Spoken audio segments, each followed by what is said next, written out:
PM है Meloni, उनके साथ भद्दा मजाक किया है। अब देखिए, हमने क्या गौवा में कहना सो कि काम करे खुद अलानत भेजे शैतान पे।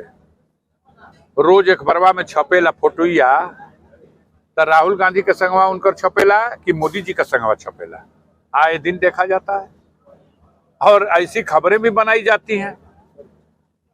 अब इस बारे में हम क्या कहें, आप लोगों के कला है 6,000 करोड़ रुपया जब विज्ञापन के लिए और सफेद झूठ को सच साबित करो और सच को झूठ साबित करो के लिए खर्च किया मोदी जी ने।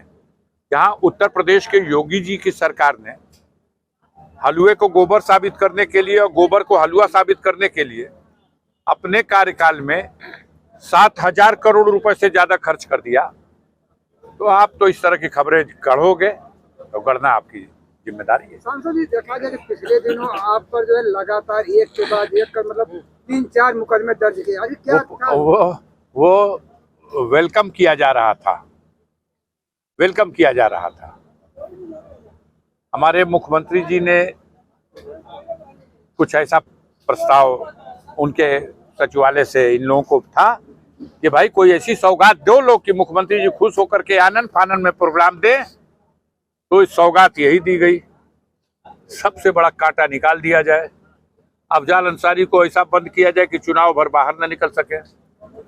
22 तारीख को मुकदमा, 25 तारीख को मुकदमा, 27 तारीख को मुकदमा, एक ही तरह का आरोप। अब सह अभियुक्त हमारे साथ 5 लोग बनाए गए। पहले मुकदमे में 2 सह अभियुक्त, दोनों बेचारे स्वर्ग में हैं। दूसरे मुकदमे में 2 सह अभियुक्त, दोनों बेचारे स्वर्ग में हैं। तीसरे मुकदमे में 1 सह अभियुक्त, वो भी बेचारा स्वर्ग में है। ऐसा मुकदमा तो कहीं हमने तो आज तक देखा है कि भारत के कानून में ये व्यवस्था है कि अगर किसी के खिलाफ मुकदमा है और वो चार्जशीट भी है, कोर्ट में ट्रायल भी चल रहा, जिस दिन कोर्ट को बताया जाता है कि अमुक व्यक्ति अब दुनिया में नहीं है, उसकी फाइल बंद कर दी जाती है, क्लोज। यहाँ मुर्दे के खिलाफ FIR लिखी जा रही उन आर्म्स क्लर्कों के नाम से। कहते हैं कि 83 से और 87 के बीच में राइफल खरीदी गई, बेची गई, कहां बेची गई, खरीदी गई, हमारा रिकॉर्ड मिल नहीं रहा। कहते हैं कि एक राइफल बेची गई थी अरुणाचल प्रदेश में और वहां से दूसरी खरीदी गई थी अफजाल अंसारी के लाइसेंस पे। ये भी सब वही 87 से पहले की बात है।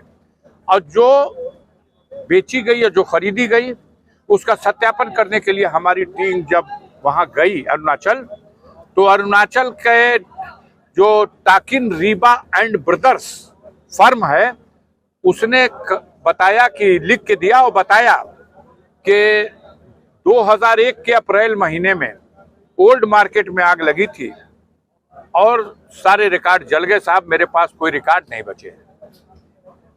उसकी तस्दीक करने के लिए यहां और टीम भेजी गई। डिस्ट्रिक्ट मजिस्ट्रेट ने लिख के दिया है, हाँ इस तिथि में ओल्ड मार्केट में आग लगी है और 65 दुकानें जल के खत्म हुई हैं 2001 में। और इनको अब ये गए हैं जांच करे, तो अफजाल अंसारी वहाँ फायर ब्रिगेड का वहाँ कर्मचारी है, कहा कि हम ही लेकर के कि यहाँ से हम बंदूक बेचे हैं, मतलब राइफल बेचे हैं और खरीदे हैं, तो अब इस दुकान में हम फायर ब्रिगेड का मशीन लेके खड़े रहेंगे, जलने ना पाए। ये क्या है? अभी पुलिस में भर्ती नहीं रहे होंगे लोग। उस समय के कहानी को गढ़ करके हमारे खिलाफ हमारे हौसले को तोड़ने के लिए, गाजीपुर के गरीबों को धमकाने के लिए, एक खौफ का वातावरण बनाने के लिए यह प्रयास किया गया था। देश में लोकतंत्र की व्यवस्था है, देश में रूल ऑफ लॉ है। इस मामले में जब हाई कोर्ट में सारे मामले पर डिस्कस हुई